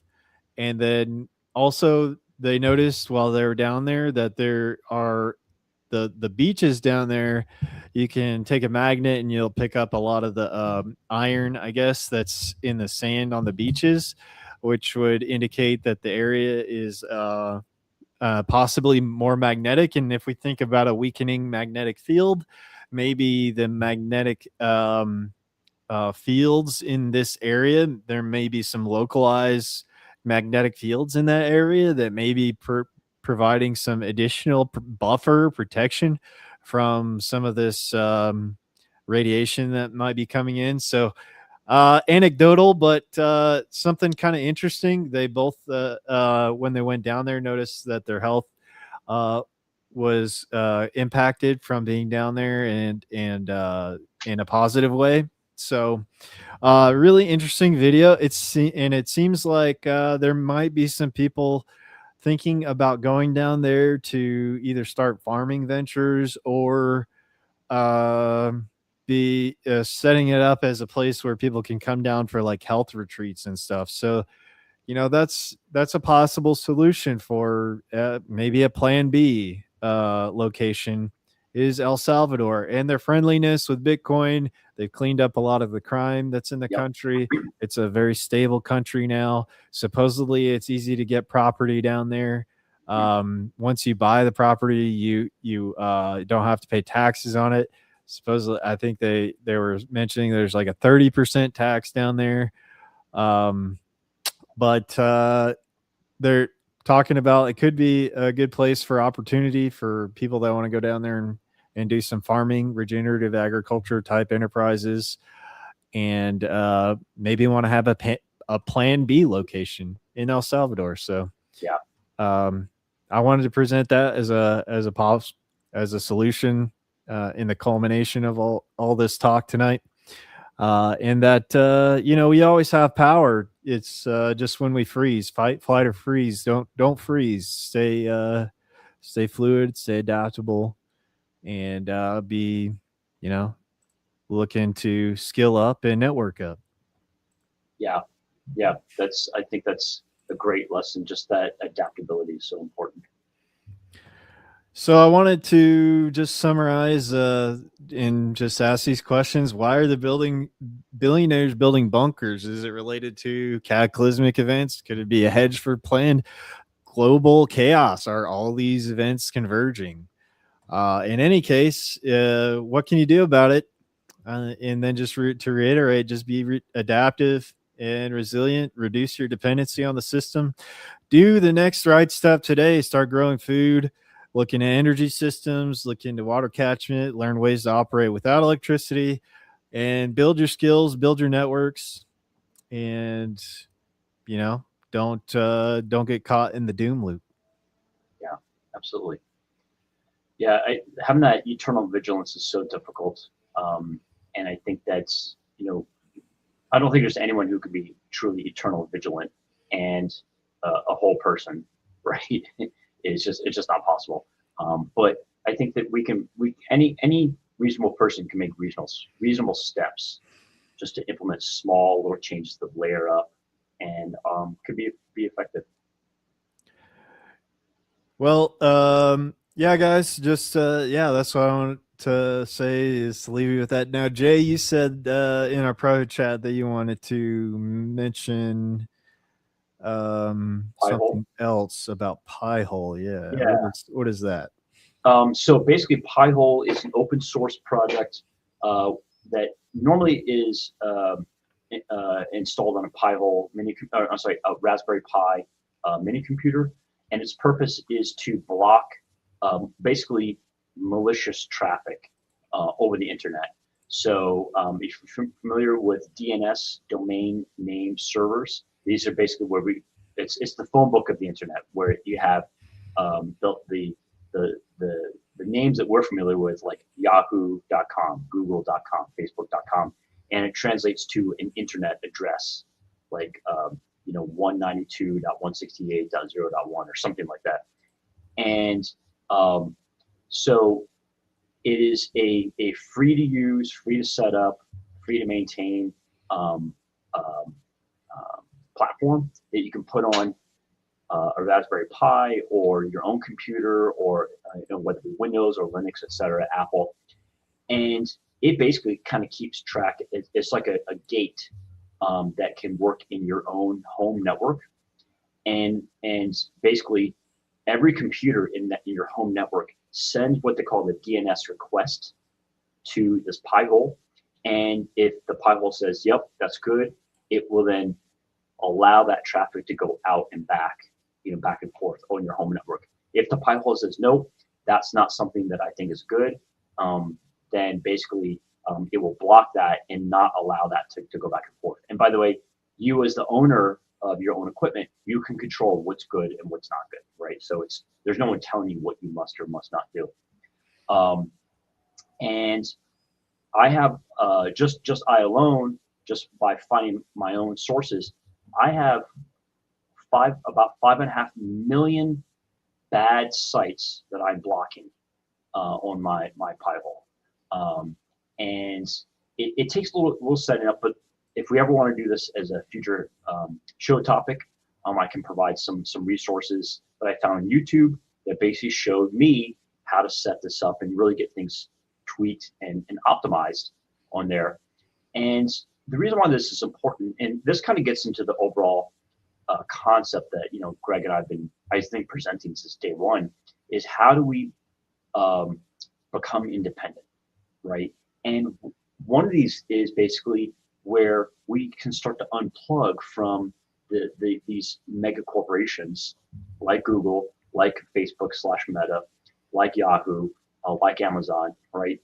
And as we know, the products they offer are free, quote unquote free, but as we all know the old trope, if you don't know what the product is, then you are the product, right? If you're not paying for the product, you are the product. And so they have put in so many hooks into their websites and their operating systems like Microsoft with Windows 11 that they're sending traffic back and forth. We call telemetry data that basically says, here's what the user's doing, here's where they're going, here's when they did it, here's how they did it, etc. And they're basically taking all that data, they're hoovering it up, and then they're selling it on the open market, or they're using it to as an iterative cycle to change their products, right? And I don't want to give them that, right? I just don't want to participate. And Pi-hole it's not the ultimate solution, but it's just another rung on the ladder of independence, of getting away from that. And it's completely free you don't have to pay a price, no financial price. You'd have to take time and effort to set it up. And then there are all these lists that you can bring in. I have about 65 of these lists, if you will, for blocking. And because of that, I have about 5.5 million domains. I'm just not allowing my computers to hit. And it's to the point where even if I've got things set up so that way, using a free product called Tailscale, I can have my phone in France, and it will still come to my home network, check my DNS server via Pi-hole to see if something is legit, and then if it's legit, fine, let it through. If not, it will reject it and not let my phone go to some website or some domain or send traffic back and forth. So it's kind of cool that I can have my own, what they call VPN, my own virtual private network that's truly global. And, I use everything through my Pi-hole, which I've set up over there. And I literally got a free laptop, low-cost laptop, $75. It's a Linux setup, and I'm using it for multiple things right now. And it's a pretty good way. So if you folks want, maybe we can do at least a partial episode on that. Yeah, that would be really cool. I haven't heard of that. That's a neat little. You said it's an open source thing, huh? Yeah, open source, correct. So cool. Everyone knows my attitude about open source, right? And I think it's just another step on the concept of achieving what I call hyper independence.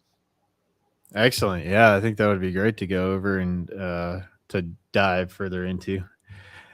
All right, Jay. Well, thanks again for your time and hanging out with me and doing this together. And where can folks find everything that you're working on? What you got going on?